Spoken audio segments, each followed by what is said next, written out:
오늘 우리에게 주신 하나님 말씀은 디모데후서 3장 10절에서 17절 말씀입니다.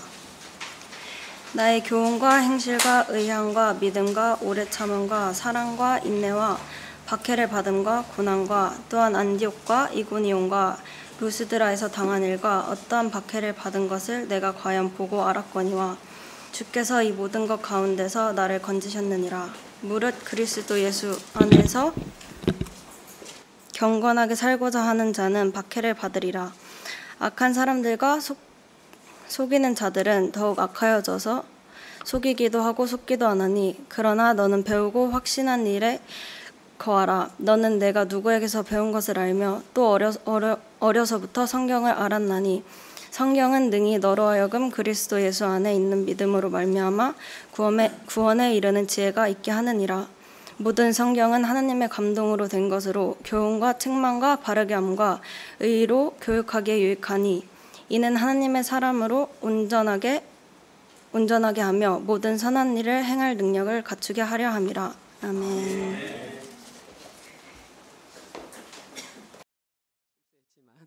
한 번만 다시 인사하겠습니다. 함께 예배함이 기쁨입니다. 아멘. 예, 진짜 기쁨입니다. 그런 기쁨이 넘쳤으면 좋겠습니다. 오늘 설교 제목은 조금 특별합니다. 제목 자체가 조금 특별한 감사라는 제목입니다. 뭐 다 아시겠지만 이러한 제목이 생긴 이유는 오늘이 원래 추수감사주일이기 때문입니다. 작년 추수감사절 때 제가 잠깐 말씀드렸던 것 같은데 추수감사주일의 유래는 미국에서 왔습니다. 미국의 청교도들이 영국에서 신앙의 자유를 찾아 미국 땅의 대륙에 도착했을 때 가장 먼저 추수하고 인디안들로부터 여러 가지 기술을 전수받아서 그때 수확했던 것을 감사하면서 지냈던 것이 추수감사주일의 유래입니다. 왜 말씀을 드리냐면 추수감사주일이라고 하는 것은 무언가를 땅에 심어서 거두어들인 이 곡식을 수확한 농경시대에 이루어진 어떤 하나의 그 삶의 방식입니다. 그런데 지금 저희들은 2024년을 살아가고 있습니다. 이제는 농경시대가 아닙니다. 씨앗을 심는 사람이 없습니다. 그래서 반대로 거둬들이는 사람도 없습니다. 따라서 추수감사주일에 대한 개념들이 굉장히 희박해져 가고 있습니다. 저희들이 어릴 때 자랄 때만 해도 교회 추수감사주일이 되면 강단에다가 여러 가지 호박이나 아니면 여러 가지 열매들을 이렇게 쌓아놓고 추수감사절이라는 기억을 했는데 이제는 그게 거의 사라져 버렸습니다. 오늘 아침 뉴스를 봤는데 이런 뉴스가 나오더라고. 호주에 2030년이 되면 동전을 사용하는 그 확률이 사라진다. 2007년도에 지폐의 활용률이 70%대입니다. 그러니까 30% 정도가 카드를 쓰고 70%가 물건을 구입하고 이렇게 현금을 냈는데 지금 현재 2023년 작년 통계에 13%만 현금을 사용하고 다 카드로 쓴답니다. 그리고 호주 정부에서는 2030년이 되면 그 확률을 제로로 줄인답니다. 모든 걸 디지털로 바꾸겠다는 겁니다. 편리해지겠죠. 근데 문제는 뭐냐면 고령층들은 어떻게 하냐고요. 그걸 쓰지 못하는 사람들은 점점 어려워진다는 거죠. 저는 그 뉴스를 들으면서 느낀 게 뭐냐면 이렇게 되면 감사에 대한 개념들은 점점점 사라지겠구나. 이게 좀 아쉬울 수 있겠다라는 좀 생각을 가졌습니다. 추수감사주일을 맞이해서 말씀을 드렸고요. 나중에도 제가 설교 끝부분에 말씀드리겠지만 무엇이 조금 특별한 감사인지에 대해서는 나중에 말씀드리겠습니다. 오늘 저희들이 살펴볼 말씀은 디모데후서입니다. 디모데후서에서는 두 가지를 알 수 있습니다. 첫 번째는 성경의 수신자가 디모데라는 것을 알 수 있고 후서는 두 번째 성경이라는 걸 알 수 있습니다. 다시 말해서 앞에 뭐가 있었다는 말일까요? 전서가 있었단 말이죠. 오늘은 후서입니다. 그런데 디모데 전서와 후서에는 시간적으로 대략 5년에서 6년 정도의 시차가 있습니다. 디모데 전서는 AD 62년경에 기록되었습니다. 그런데 디모데 후서는 67년에서 68년도에 기록되었습니다. 이것이 의미하는 것이 뭐냐면 디모데 전서를 기록할 때에 사도 바울의 형편은 조금 나았다. 그런데 지금 디모데 후서를 기록하고 있는 사도 바울의 형편은 너무나 나쁘다. 왜냐하면 이 디모데 후서를 기록하고 사도 바울은 곧 죽습니다. 쉽게 말해서 이 디모데후서라고 하는 성경은 사도 바울이 이 땅에서 기록한 마지막 성경, 그리고 디모데에게 그 성경을 썼으니까 디모데에게는 유언과 같은 편지가 바로 디모데후서라는 것입니다. 이 디모데후서를 기록하면서 사도 바울은 자기의 상황들을 이렇게 표현했습니다. 첫 번째 상황이 뭐냐 하면 너무나 육신적으로 환경이 어렵다.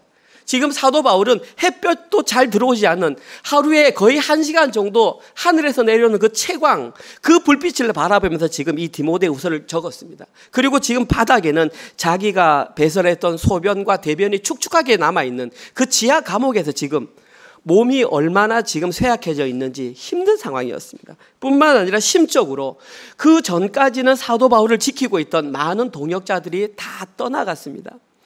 디모데후서 우리가 내일이나 모레 보겠지만 4장 10절에 보면 대만은 세상을 사랑하여 떠나갔고 누구는 어디 갔고 누구는 어디 갔고 오직 누가만 남았다. 그 누가가 누구냐면 누가복음을 기록했던 그 누가, 의사 누가입니다. 사도행전을 기록했던 그 누가만 남아있고 다 떠나갔습니다. 그래서 디모데에게 편지를 씁니다. 디모데야, 누구 집에 있는 그 성경책 좀 가지고 와라. 그리고 내가 너무 춥다.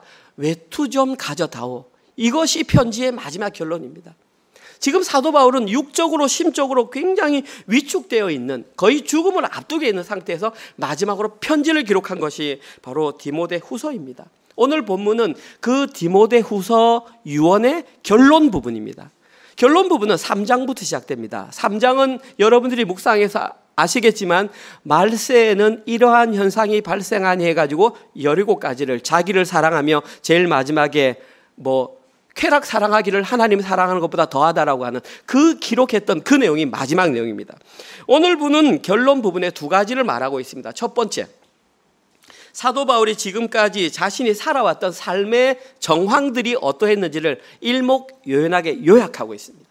두 번째는 그 어려운 삶의 정황 가운데에 그 문제들을 내가 어떻게 극복했는 줄 아니? 이 내용이 기록되어 있습니다. 문제를 해결했던 방법.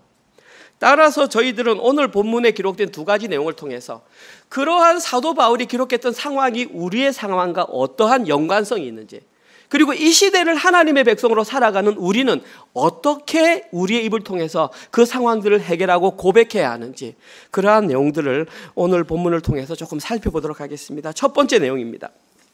첫 번째 내용은 사도 바울이 경험했던 삶의 정황들입니다. 한번 같이 살펴봅시다. 10절에서 13절. 사도 바울이 디모데에게 이렇게 말합니다. 나의 교훈과 행실과 의향과 믿음과 오래 참음과 사랑과 인내와 박해를 받음과 고난과 또한 안디옥과 이고니온과 루스드라에서 당한 일과 어떠한 박해를 받은 것을 네가 과연 보고 알았거니와 주께서 이 모든 것 가운데서 나를 건지셨느니라. 무릇 그리스도 예수 안에서 경건하게 살고자 하는 자는 박해를 받으리라. 악한 사람들과 속이는 자들은 더욱 악하여져서 속이기도 하고 속기도 하나니. 여러 가지가 적혀 있습니다. 그런데 조금 한글을 읽으실 수 있는 분들은 쉽게 알 수 있습니다. 사도 바울이 경험했던 삶의 정황의 가장 대표적인 게 무엇이었을까? 그것은 바로 박해와 고난이었습니다. 사도 바울은 여러 가지를 경험했습니다. 그러나 그것을 대표할 수 있는 것은 박해와 고난. 오늘 보면 11절과 12절에 보시면 박해라는 단어와 고난이라는 단어가 합쳐서 모두 4번 나옵니다. 박해라는 단어가 3번 나오고 고난이라는 단어가 1번 나옵니다. 여기서 저희들은 그의 마지막 인생이 얼마나 힘들고 어려웠는지를 정확하게 알 수 있습니다. 한번 살펴보고 싶은 것은 12절에 기록된 마지막 단어, 박해를 받으리라, 이 단어입니다.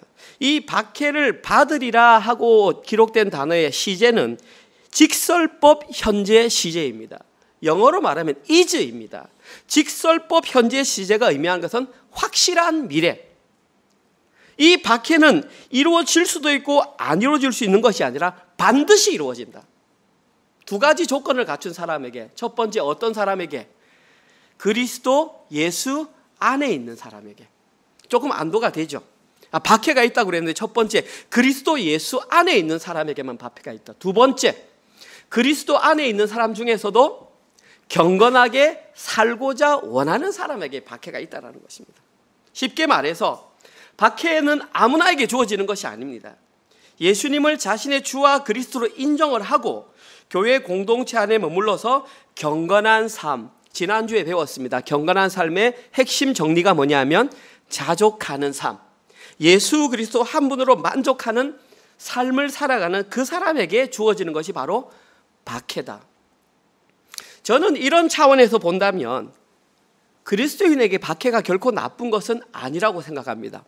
왜냐하면 박해가 있음으로 말미암아 그 사람이 무엇이 증명되냐 하면 참 하나님의 백성, 다시 말해서 그리스도 안에 있고 경건하게 산다는 것이 증명이 되기 때문입니다.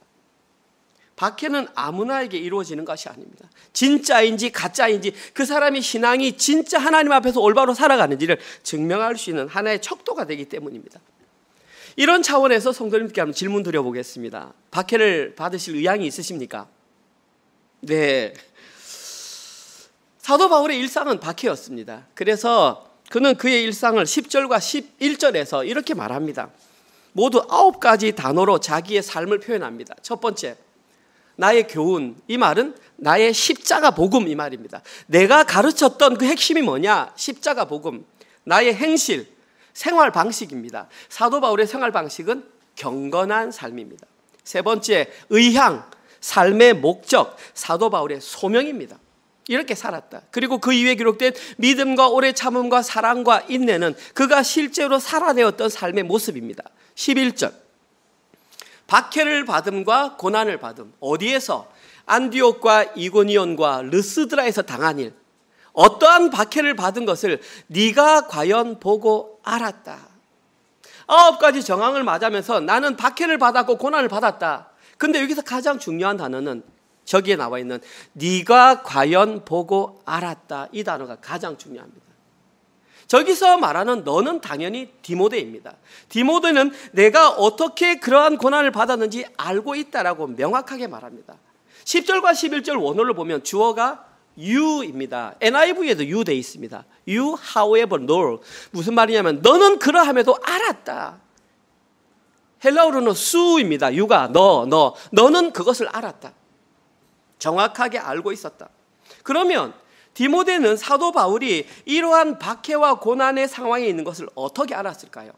저기 나와 있는 이유 때문입니다. 11절에 사도 바울이 박해받았던 세 곳 중에 하나가 루스드라인데 바로 디모데가 루스드라 출신입니다. 루스드라가 어디냐면 지금으로 말하면 터키 지역입니다. 그 당시에는 소아시아 지역이었고요. 지금 제가 찾아보니까 루스드라의 현재 지명이 하툰사라이라고 합니다. 그 이름의 의미는 숙녀의 저택인데 지금은 마을이 다 무너져버리고 거의 몇 가정 살지 않는 거의 아주 초라한 마을로 변해 있었습니다. 그러나 과거에 루스드라는 번성했었고 디모데가 거기에서 나고 자랐습니다. 루스드라에서 어떤 일이 있었냐면 사도행전 14장 19절을 보니까 이런 일이 있었습니다. 루스드라에서 있었던 일, 1차 전도 여행 때 유대인들이 안디옥과 이고니온에서 올라와서 무리를 충동하니 그들이 돌로 사도 바울을 쳐서 죽은 줄 알고 죽었단 말입니다. 시외로 끌고 가서 내쳤다 이 말입니다. 루스드라에서 사도 바울이 당했던 것은 유대인들이 돌을 들어가지고 사도 바울을 쳤는데 실제로 죽었습니다.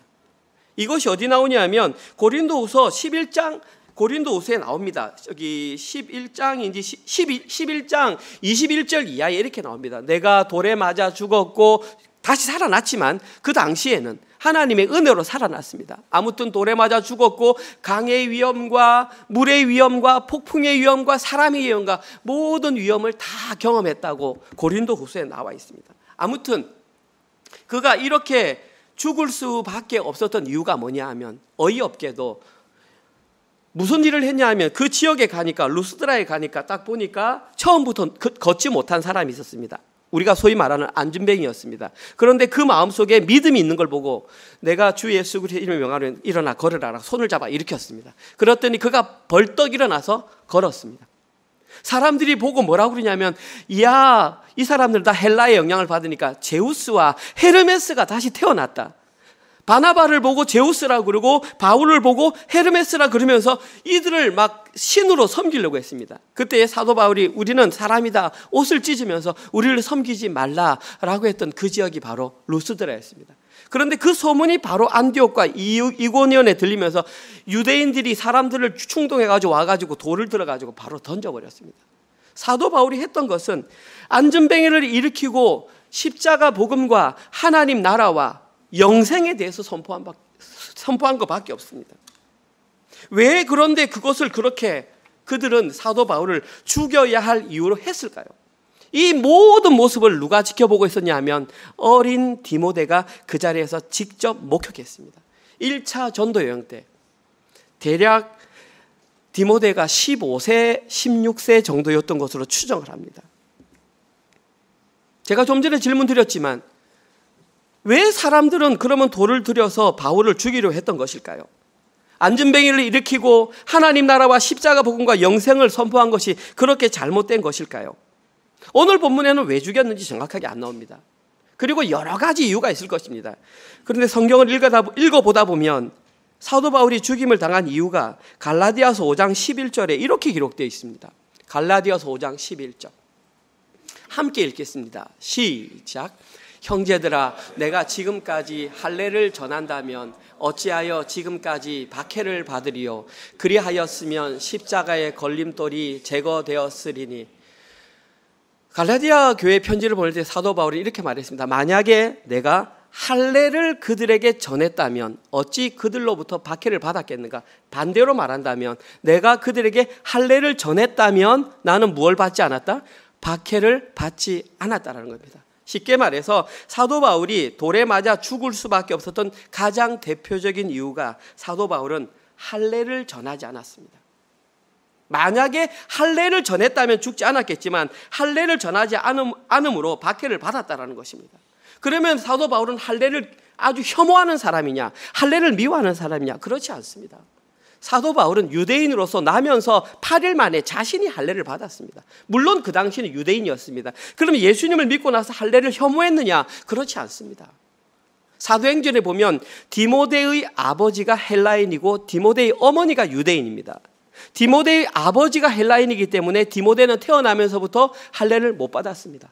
아버지가 할례를 안 시켰습니다. 그런데 예수님을 믿었습니다. 사도 바울이 제자로 불렀습니다. 데리고 가려고 했더니 주변에 있는 유대인들이 그의 어머니 유대인이 아니냐, 유대인인데 왜 할례를 안 받았느냐, 트집을 잡을 것 같으니까 이미 성인이 된 디모데를 데리고 가서 할례를 시켰습니다. 다시 말해서 사도 바울은 할례 자체를 부정하게 생각하거나 할례 자체를 나쁘게 생각하지는 않았습니다. 그런데 가는 곳마다 할례를 전하지 않았습니다. 왜 할례를 전하지 않았을까요? 만약에 할례를 전하기만 하면 돌에 맞지도 않고 많은 사람들이 자기를 따를 텐데 왜 할례를 전하지 않았을까요? 이유는 단 한 가지입니다. 만약에 사도 바울이 할례를 그들에게 전했다면 그 할례로 말미암아 십자가 복음의 순수성이 훼손되기 때문입니다. 사도 바울의 인생에 있어서 사도 바울이 회심한 이후에 그의 인생의 목표는 단 하나, 십자가 복음이 훼손되지 않는 것에 모든 인생을 걸었습니다. 그것이 뭐라 할지라도, 과거에 내가 소중하게 여기던 것이라 할지라도 그것이 십자가 복음을 훼손하는 데 방해가 된다면 그걸 철저하게 차단했습니다. 아예 처음부터 발을 들여놓는 것을 금지시켰습니다. 어떻습니까? 융통성이 좀 없어 보이지 않습니까? 사람이 어떻게 그래, 조금 이렇게 타협도 좀 하고 해야 되는데 타협할 것이 있고 타협 안 할 것이 있다고 결정을 했습니다. 그런 예가 있지 않습니까? 어떤 사람이 사막에 갔는데 텐트를 치고 추워서 사는데 가만히 생각해 보니까 밖에 자기가 타고 왔던 낙타가 불쌍한 겁니다. 그래서 낙타에게 말했죠. 낙타야, 머리만 그냥 집어넣어라. 폭풍우가 지나가기 전까지. 그래서 텐트 안에 낙타가 머리를 집어넣었는데 아침에 자고 일어나니까 자기는 밖에 나와 있고 낙타가 텐트 안에 들어가 있다고 하는 예화가 있지 않습니까? 이것이 무엇을 말합니까? 인간의 죄성입니다. 인간의 죄성이 얼마나 악한지 처음에는 하나의 빈틈이 있어서 그걸 허용해 버리면 그것이 점점 그 속에 자라서 본질은 사라져버리고 십자가 복음은 사라져버리고 율법주의가 당당히 그 자리에 앉는다는 것을 사도 바울은 알았던 것입니다. 사도 바울은 원래 어떤 사람이었냐면 철저한 유대주의자였고 그리스도인을 믿는 사람을 핍박하는 사람이 사도 바울이었습니다. 그런데 언제 다메섹에서 그 예수 믿는 사람을 잡으러 가다가 하늘에서 빛이 나가지고 바울아 네가 와 나를 그렇게 핍박하느냐? 당신 누구십니까? 네가 핍박하는 그리스도다. 그때에 사도 바울은 예수님이 누구인지를 딱 알게 되었습니다. 우린 이것을 뭐라고 그러냐면 거듭남 혹은 회심이라고 합니다. 사도 바울은 그 거듭남의 과정이 너무나 확실했습니다. 다시 말해서 사도 바울의 비포와 애프터가 너무나 달랐습니다. 자기가 어떻게 살았는지 3일 동안 눈을 못 떴습니다. 3일 동안 먹지를 못했습니다. 그 충격이 얼마나 컸는지. 혹시 여러분 가운데 예수님을 믿음으로 말미암아 3일 동안 눈이 감기고 3일 동안 먹지 못한 분이 계십니까? 사도 바울은 자기 자신에게 일어난 그 변화가 얼마나 컸는지 눈을 떠도 보이지가 않습니다. 그래서 하나님께서 아나니아라는 사람을 통해서 기도를 통해서 눈에 꺼풀이 벗겨지면서 인생이 완전히 바뀌었습니다. 그전에는 율법주의로 살던 사람이 이제는 오직 십자가 복음에만 모든 인생을 거는 사람으로 확실하게 변했습니다. 비포와 애프터가 확실히 변한 그 사건을 우리는 회심, 거듭남이라고 합니다. 많은 사람들은 예수 믿는 것을 교회에 오는 것으로 생각합니다. 교회에는 마음만 열면 누구나 올 수 있습니다. 그런데 교회에서 말하는 진짜 믿는 사람은 회심과 거듭남을 경험한 사람을 우리는 성도다 그렇게 말합니다. 많은 분들이 조금 여기에 대해서 오해가 있는 것 같아요. 반드시 예수님의 자녀, 하나님의 백성이 되기 위해서는 누구나 막론하고 회심과 거듭남이 있어야 합니다. 어떤 사람은 사도 바울처럼 극적으로 일어날 수도 있고 어떤 사람은 모태신앙으로 자라서 그런 경험이 희미할 수 있습니다. 그 경험이 희미하든 그 경험이 확실하든 상관없이 거듭남과 회심을 경험하지 못한 사람은 하나님의 백성이 아닙니다. 사도 바울은 그 거듭남이 너무나 확실했기 때문에 그 이후의 삶도 저는 그렇게 생각합니다. 과거에 했던 행동이 너무나 나빴기 때문에 그것을 씻는 마음으로 철저하게 하나님을 더 섬겼는지도 모르겠습니다. 아무튼 사도 바울이 복음의 순수성을 지키기 위한 그 행동은 남달랐습니다. 어느 정도로 남달랐냐 하면 이 정도입니다. 사도 바울은 늦게 예수님을 믿었습니다. 12명의 사도도 아닙니다. 실제로 말해서 예수님을 못 봤습니다. 그런데 신약 성경의 대부분을 사도 바울이 적었습니다. 이런 일이 있었습니다. 갈라디아에서 2장 11절에서 14절 여러분들이 한번 보십시오. 게바는 베드로의 이름입니다. 베드로가 안디옥 이방입니다. 이방에 이르렀을 때에 바울이 책망합니다. 베드로에게 책망받을 일이 있기로 내가 그를 대면하여 얼굴을 맞대고 책망했습니다. 어떻게? 야고보, 예수님의 동생 야고보서를 기록한 사람입니다. 그 당시 예루살렘의 이 리더였습니다. 야고보에게서 온 어떤 이들이 이르기 전에 예루살렘에서 안디옥이라는 이방으로 왔는데 마침 그때 베드로가 이방인과 함께 음식을 먹고 있었습니다. 그런데 그들이 오니까 베드로가 할례자들을 두려워하여 숟가락을 내려놓고 떠나 물러갔습니다. 그래서 그곳에 있던 모든 유대인들도 그와 같이 베드로와 같이 외식을 한 겁니다. 무슨 말이냐면 먹어도 되는데 유대인들 눈치를 봐서 안 했단 말입니다. 심지어 누구까지? 바나바도 그들의 외식에 미혹되었느니라. 그러므로 바울은 그들이 복음의 진리를 따라 바르게 행하지 아니함을 보고 그 행동은 복음에 바른 것이 아니야. 한번 예수 믿었으면 유대인도 십자가 안에 이방인도 십자가 안에 똑같아. 그들과 밥 먹어도 상관없어. 십자가 복음 진리인데 이방인하고 밥 먹다가 유대인이 오니까 도망가 버린 겁니다. 그것은 진리를 따라 바르게 행하지 아니한 것을 보고 모든 사람 앞에서 베드로에게 이르되 네가 유대인으로서 이방인을 따르고 유대인답게 살지 아니하면서 어찌하여 억지로 이방인을 유대인답게 살게 하려느냐 하느냐. 위치적으로 생각할 때에 바울이 베드로에게 책망하는 것은 있을 수 없는 일입니다. 저는 이 내용을 읽으면서 참 대단하다. 그의 용기가 대단하다 생각했는데 저는 용기보다는 믿음이라고 생각합니다. 그 믿음이 얼마나 확실했으면 딱 보니까 선배 목사가 잘못하는 걸 보자마자 딱 그 자리에 바로 대면에서 바로 뒤에서 욕하지 않고 얼굴을 맞대고 그거 아니지 않습니까? 명확하게 지금 말을 한다라는 것입니다. 이처럼 바울은 그가 누구라 할지라도 십자가 복음의 순수성을 훼손하는 것, 여기에서 베드로는 외식으로 십자가 복음의 순수성을 훼손했단 말입니다. 그 사람이 아무리 교회 최고의 리더라 할지라도 그러한 행동하는 것은 용납하지 못했다. 왜 위선적인 행동을 하느냐? 믿음의 선배 베드로에게 이렇게 말했던 사람이 복음을 전도하러 가면서 사람들의 마음을 이렇게 살살 구슬리려고 그들에게 할례 받아도 됩니다, 할례 받아도 됩니다, 그렇게 타협을 했겠냐라는 것입니다. 말도 안 먹히는 것이죠. 어디서 그러면 할례 같은 율법칙 꺼내지도 말라는 건데 완전히 단호하게. 저는 너무 감사한 게 제가 보수주의적인 교단에서 자란 게 너무 감사합니다. 어릴 때 자랄 때 너무 불편했습니다. 너무나 제약하는 것이 많았는데 제가 목사가 되고 어린이 돼서 보니까 오히려 그것이 저를 보호했다는 생각이 듭니다. 특별히 청소년 사춘기 때 제게 왜 유혹이 없었겠습니까? 저도 친구들과 같이 술 먹고 담배 피고 이탈하고 탈출하고 싶은 마음이 왜 없었겠습니까? 그때 저를 지켜주었던 것이 보수적인 신앙이었습니다. 어릴 때 자랄 때는 주일날 돈 쓰지 마라, 너무 싫었습니다.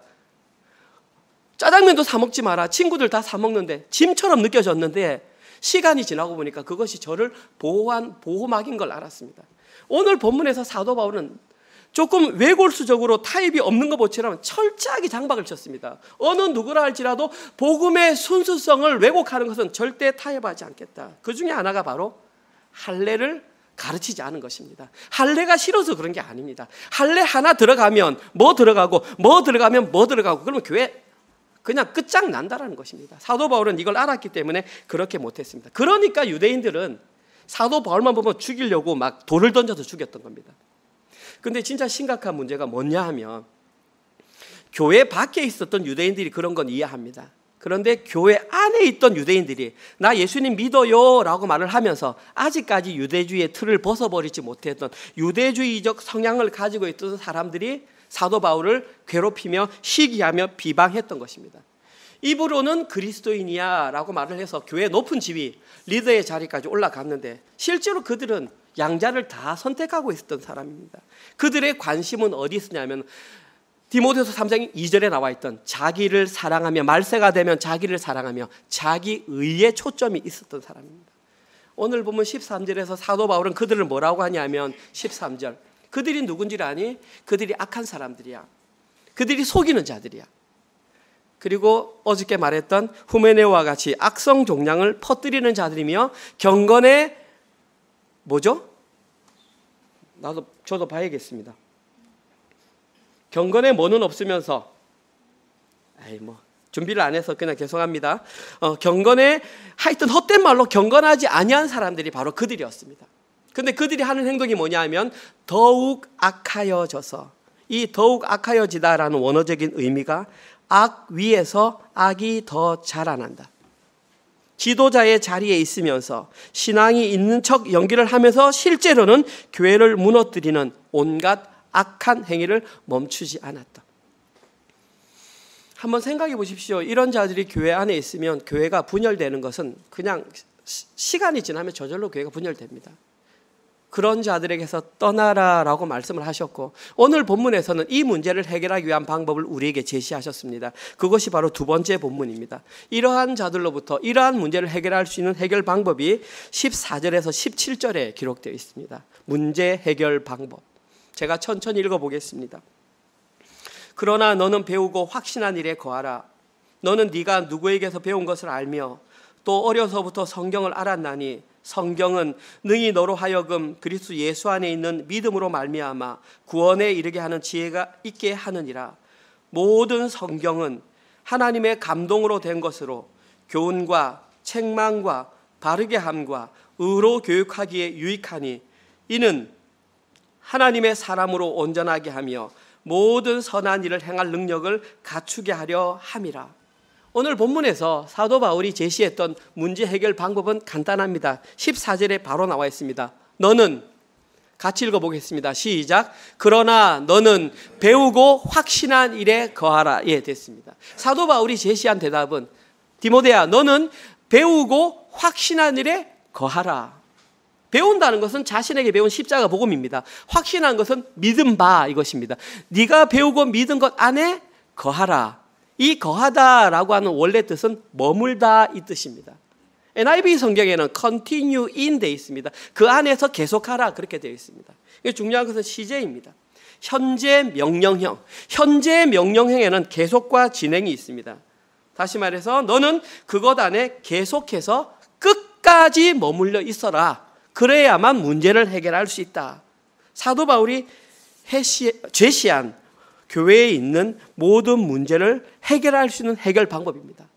너가 배우고 너가 확신했던 그것 안에 계속해서 변하지 말고 머물러 있어라. 그럼 사도 바울이 제시했던 디모데가 배웠던 그것의 정체는 무엇일까요? 오늘 본문에 정확하게 나와 있습니다. 한 가지인데 두 가지 표현으로 나옵니다. 15절입니다.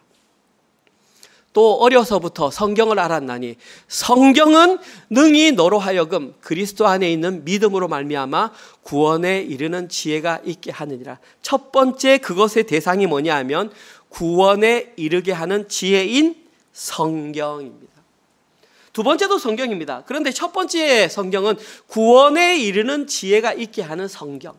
쉽게 말해서 성경을 계속해서 마음속에 간직하면 그 모든 문제들을 해결할 수 있다. 여기에 기록된 성경, 헬라어 하나 쓰겠습니다. 이 헬라어 단어는 히에라 그람마타입니다. 히에라라고 하는 단어는 거룩하다 이런 뜻입니다. 그람마타는 우리가 아는 그래머 이 뜻이죠. 문서, 책 이 뜻입니다. 그래서 이것을 그대로 직역하면 거룩한 문서, 거룩한 책이 성경에는 우리 본문에는 성경이라고 되어 있습니다. 어려서부터 성경을 알았나니 성경. 뒤에 두 번째 기록된 성경은 지시대명사입니다. 그것이 말입니다. 앞에 기록된 성경이 바로 거룩한 문서, 거룩한 책입니다. 자, 그러면 사도 바울이 알았던 거룩한 문서, 거룩한 책의 진짜 모양은 무엇이었을까요? 그것은 바로 구약 성경입니다. 왜냐하면 그 당시에 신약 성경은 없었습니다. 신약 성경은 AD 390년 이후에 기록됐기 때문에 지금 이 당시에 신약 성경에 기록된 모든 성경은 다 구약 성경으로 말합니다. 바울이 말합니다. 디모데에게 너 성경을 알았는데 그 성경을 보면 구원에 이르는 지혜가 있다. 놀랍지 않습니까? 구약 성경을 보는데 구원에 이르는 지혜가 있다. 어떻게 생각하십니까? 구약 성경을 보는데 구원에 이르는 지혜가 있다. 사실은 여러분들이 오해할 수 있는데 제가 명확하게 풀어드리겠습니다. 구약 성경 자체를 읽어서는 구원에 이르는 지혜가 없습니다. 구약 성경 속에는 무엇이 감추어졌냐 하면 그것을 풀 수 있는 열쇠가 감추어져 있습니다. 그 열쇠가 바로 뭐냐 하면 예수 그리스도를 통한 새 언약입니다. 그 새 언약에 대한 힌트는 구약 성경에 나와 있습니다. 거기까지는 볼 수 있습니다. 어디에? 예레미야 31장 31절에서 34절. 여호와의 말씀이니라. 보라, 날이 이르니니 내가 이스라엘 집과 유다 집에 새 언약을 맺으리라. 이 언약은 내가 그들의 조상들의 손을 잡고 애굽 땅에서 인도하여 낸 날에 맺은 것과 같지 아니할 것은 내가 그들의 남편이 되었어도 그들이 내 언약을 깨뜨렸음이라. 여호와의 말씀이니라. 그러나 그날 후에 내가 이스라엘 집과 맺을 언약은 이러하니 곧 내가 나의 법을 그들의 마음 속에 두며 그들의 마음에 기록하여 나는 그들의 하나님이 되고 그들은 내 백성이 될 것이라. 여호와의 말씀이니라. 지금 하나님께서는 예레미야에게 굉장한 성령의 역사를 통해서 어떤 식으로 구원이 일어날지 그 어렴풋한 그림자를 주셨고 거기에 대한 명확한 것이 새 언약으로 그것이 이루어질 것이다. 그러나 그 실제로 새 언약은 뭔지는 아직 몰라요. 그거는 실제로 십자가 복음이 실현된 신약에 왔을 때 그것이 알아요. 따라서 우리가 구원을 받을 수 있고 하나님의 백성이 될 수 있는 것은 예수님이 오신 이후에 십자가 복음을 제대로 알고 십자가 복음을 제대로 살아낼 때만 가능한 것이에요. 자, 그러면은 십자가 복음의 가장 핵심적인 내용이 무엇일까요? 십자가 복음에는 반드시 세 가지가 들어가야 됩니다. 우리는 다 배웠습니다. 첫 번째, 십자가 복음이 성립되기 위해서는 반드시 성육신이 이루어져야 됩니다. 하나님이신 그분이 사람의 몸을 입고 오는 것을 믿어야 합니다. 두 번째, 그분이 십자가에 달려 돌아가셨다는 것을 믿어야 합니다. 세 번째, 그 예수님이 부활하시고 승천하셨다는 그 회복의 상태를 믿어야, 이걸 온전히 믿을 때에 십자가 복음을 안다라고 말합니다. 이것은 어디에서 이루어지냐면 신약 성경을 통해서 우리는 알게 되는 것입니다. 다시 말씀드립니다. 이 과정을 거치지 않고 구원을 자기의 것으로 삼을 수 있는 방법은 아무도 없습니다. 가장 중요한 것은 십자가 복음을 내가 아는가, 그리고 십자가 복음을 살아내는가, 그리고 십자가 복음을 알므로 말미암아 거듭나서 세 가지 변화가 일어남을 자기가 인지하는가. 한번 체크해 보십시오. 자기 자신에게 스스로 나에겐 신분의 변화가 있는가. 죄인이었는데 의인으로 변화된 것이 믿어지는가. 두 번째, 주인의 변화. 그 전에는 내가 내 인생의 왕이었는데 예수님이 나의 왕으로 변화된 것이 믿어지는가. 세 번째, 삶의 변화. 그전에는 내 자기 자랑, 내 의가 삶의 우선순위였다면 이제는 하나님의 영광을 사는 것이 내 삶의 우선순위로 바뀌었는가. 이것을 깨닫지 않으면 구원은 우리와는 사실은 별 관계 없습니다. 성경이 우리에게 알려주는 첫 번째, 구원에 이르는 길. 두 번째, 성경이 우리에게 알려주는 것은 15절에 나와 있습니다. 그 성경은 뭐냐 하면, 또 어려서부터 성경을 알았나니 16절입니다. 모든 성경은 하나님의 감동으로 된 것으로 교훈과 책망과 바르게 함과 의로 교육하기에 유익한 성경. 재미있는 것은 여기에 기록된 성경은 또 다릅니다. 이 성경의 원어는 그라페입니다. 그라페는 기록하다 이런 뜻입니다. 기록된 어떤 것입니다. 그런데 중요한 건 이것이 어떻게 기록되었느냐. 하나님의 감동으로 기억되라는 사실입니다. 그래서 우리는 성경이라는 것입니다. 저희처럼 보수 교단에서 자란 사람은 모든 성경이 하나님의 감동으로 기록되었다는 것을 믿습니다. 그래서 성경에는 오류가 없다. 성경의 무호성을 우리는 믿고 받아들입니다. 신약 성경, 구약 성경 모두 하나님의 말씀이다 받아들입니다. 그래서 그 성경이 하는 역할이 두 가지인데, 첫 번째, 교훈하는 것과 책망하는 것이다. 교훈은 말 그대로 가르치는 것입니다. 책망하다의 뜻이 뭐냐 하면 유죄를 입증하다 이것입니다. 성경을 통해서 가르치고 그가 무엇을 잘못했는지 유죄로 입증되는 것은 말씀밖에 없다. 두 번째는 성경이 하는 역할은 바르게 하는 것이고 의로 교육하게 하는 것이다. 저기에 기록된 바르게 교육한다 이 말은 추를 올바로 세운다. 추가 뭐냐 하면 옛날에 무게를 달 때 추를 달았습니다. 이 쌀이 몇 킬로냐 그러면 그에 상하는 추를 달았습니다. 나이가 든 사람들은 좀 압니다. 이렇게 합니다. 그 추를 바르게 세우다가 지금 저기에 바르게 하다 이면 기준을 바로 세워야 한다. 그 다음에 의로 교육하다는 말에는 아이들을 훈육한다라는 의미가 있습니다. 그래서 이 모든 결과를 다 합치면 오직 말씀이 하나님의 백성을 가르치고 책망하고 올바른 기준을 세워서 어린아이를 훈육하듯이 올바로 키워간다. 첫 번째, 성경은 구원에 이르는 지혜가 있다. 두 번째, 성경은 바른 삶을 살게 하는 기준이다. 이것이 없이는 올바로 살아갈 수가 없다. 이것이 바로 우리에게 해결하는, 하나님께서 제시한, 사도 바울의 입을 통해서 제시한 방법입니다. 그 사람들이 누구냐 하면 17절에 이는 그 사람들이 바로 하나님의 사람이야. 하나님의 사람으로 그들은 어떻게 하는 줄 알아? 온전하게 하며 모든 선한 일을 행할 능력을 갖추게 돼. 오해하시면 안 돼요. 온전하게 되고 선한 일을 능력을 갖추니까 나는 슈퍼맨이 됐구나. 이제는 죄도 안 짓는구나. 아니고, 저기에 기록된 온전하게 하며 선한 일을 행하게 한다는 것은 충분히 능력이 공급되어서 거기에 합당한 적합한 사람이 된다는 의미입니다. 모든 선한 일을 행할 능력을 갖추게 된다. 온전하게 된다. 충분한 능력이 공급되어 그 일을 행하기에 적합한 사람이 된다. 쉽게 말해서 믿음이 성숙한 분량으로 자란 사람이 된다. 그 사람이 되는 첫 번째 비결이 뭐냐 하면 아까 처음에 나와 있었던 말씀 안에 떠나지 않고 끝까지 머물러 있는 그 사람이 바로 이런 사람이며 문제를 해결할 수 있다. 사도 바울은 디모데에게 죽어가면서 인생의 문제를 해결할 수 있는 해결점을 지금 제시하고 있습니다. 저는 오늘 설교를 준비하면서 이것이 예수 그리스도가 가르치던 진리의 복음과 정확하게 일치한다는 걸 알았습니다. 저는 여기에 기록된 내용, 이 성경, 이 하나님이 원하시는 분량까지 자라는 그 성경을 무엇에 비유했냐면 하나님 나라에 비유했다고 생각합니다. 마태복음 13장 44절 제가 안 드렸습니다. 거기에 보면 이런 비유가 나옵니다. 성경이라는 밭에서 예수 그리스도라는 보화를 발견한 그 사람이 바로 이와 같은 사람이다. 그 사람들의 가장 큰 특징이 뭐냐 하면 다른 사람이 소유한 밭에서 일을 하다가 우연히 꽃갱이질을 하다가 보화를 발견했습니다. 근데 그 보화를 내가 갖고 싶은데 그냥 가져가면 도둑질이 되니까 유일하게 합법적으로 내게 될 수 있는 방법은 그 밭을 나의 소유로 삼으면 됩니다.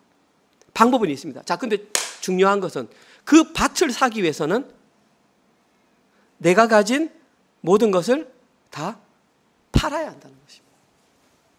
우리 아이들이 부르는 찬양으로 말하면 뭘 팔아야 된다고 그랬죠?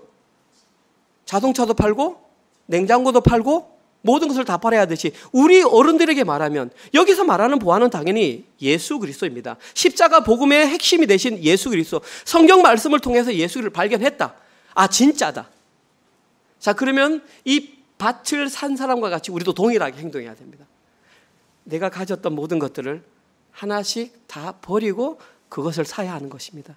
이것이 바로 예수 그리스도를 올바로 믿는 성경에 기록된 구원의 방법인 것이죠.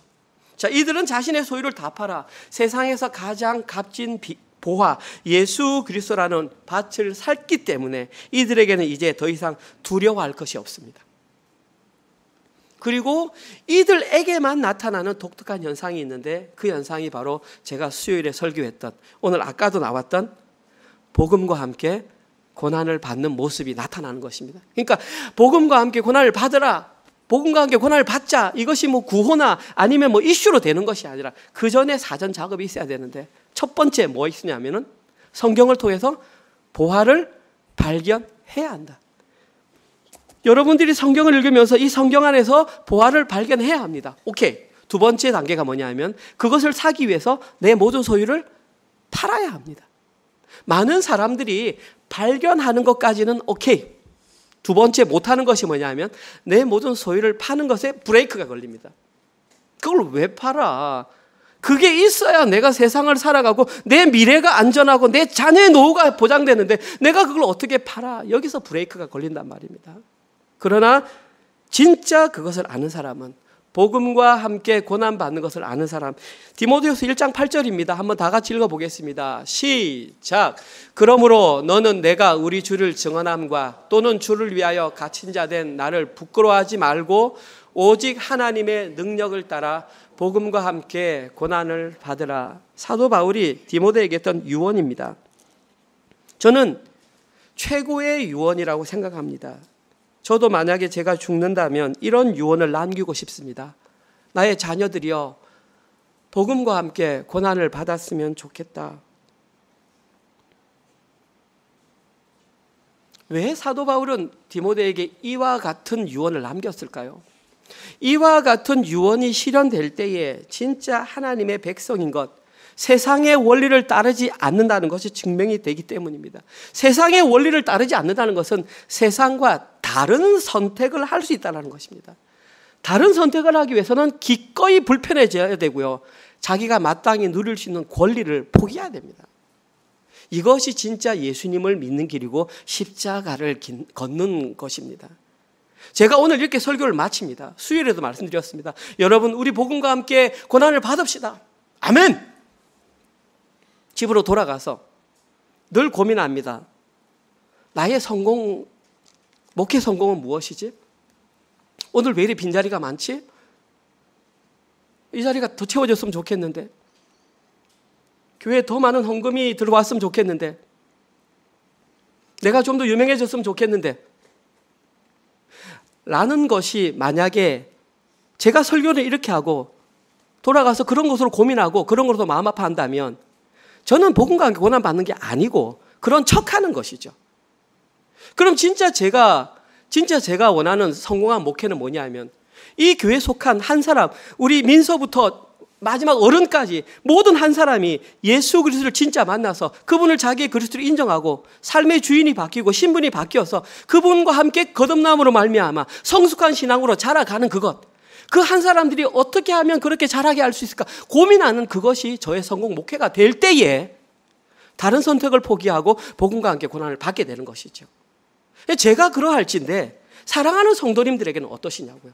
그냥 이 시간만 1시간 듣고 흘러가면 마치는 것이 아니라 집으로 돌아갔을 때 만약에 여러분들도 복음과 함께 고난을 받고 싶다면 다른 선택을 해야 한다는 것이죠.